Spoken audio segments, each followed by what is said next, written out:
Bonjour. Alors bon, je vous rassure tout de suite quand même, il n'y aura pas de spoil dans cette vidéo. On va parler de simples discussions, anecdotes de la série, donc il n'y a pas vraiment de gros spoil énormes. Nous allons parler de la morale déontologique et conséquentialiste.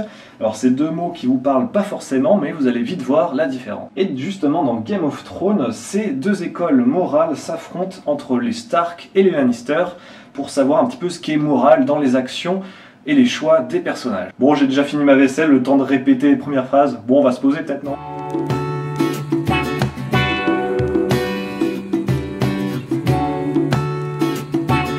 Hop, c'est donc parti. On va passer sur une petite expérience de pensée.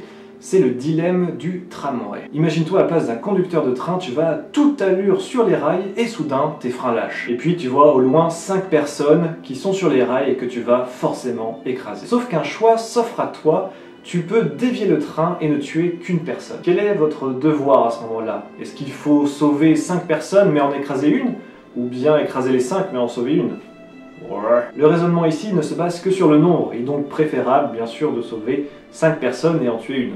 Normalement, si tout va bien. Je pense qu'on est tous ok là-dessus. Maintenant, une autre situation. Tu n'es plus du tout le conducteur du train, et tu es sur un pont qui se trouve juste au-dessus des rails, et tu es avec une personne un petit peu grosse. Encore une fois, le train va à toute vitesse et n'a plus de frein, et il va écraser 5 personnes sous tes yeux. Et tu sais à 100% que si tu pousses l'homme gros qui est avec toi par-dessus le pont, il va mourir, mais il arrêtera le train. Et donc il sauvera les 5 personnes. Tu vois une différence entre ces deux scénarios? Si pour toi il est inacceptable de pousser quelqu'un sur les rails pour en sauver d'autres, alors tu appartiens à la morale déontologique et à la famille Stark. Au contraire, si tu ne vois pas de différence entre ces deux scénarios et qu'il est moral de pousser quelqu'un pour les conséquences positives que ça va provoquer, donc de sauver 5 personnes, alors tu appartiens à la morale conséquentialiste et à la famille Lannister. Et nous pouvons voir à plusieurs reprises cette opposition morale à travers la série. Par exemple, c'est dans la première saison que Ned Stark reproche à Jaime Lannister d'avoir tué le roi fou, alors qu'il s'apprêtait quand même à tuer toute la ville, tout Port-Réal. Pour Jaime Lannister, il est important d'agir de telle sorte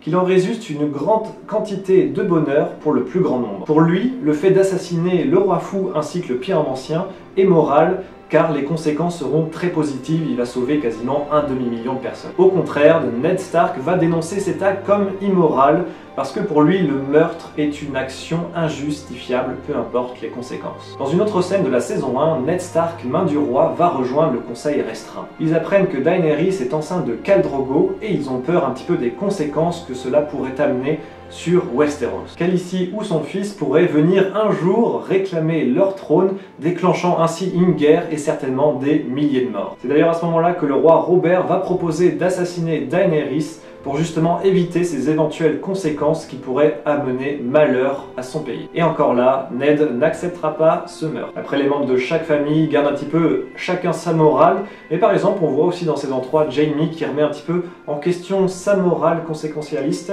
avec Brienne, quand justement ils doivent tuer quelqu'un qui les a vus, un marchand justement. Justement à ce moment-là, Jaime s'inquiète un petit peu du fait que ce paysan, ce marchand l'ait vu, et l'a peut-être reconnu et va peut-être le dénoncer.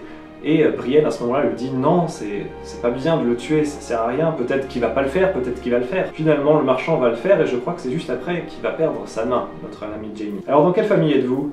Lannister, Stark? Pour moi, ça sera plutôt Lannister. Si cette vidéo vous a plu, n'hésitez pas à rejoindre la communauté des Tchuploutou et nous on se dit à demain pour une nouvelle vidéo, passez une bonne soirée, la bise.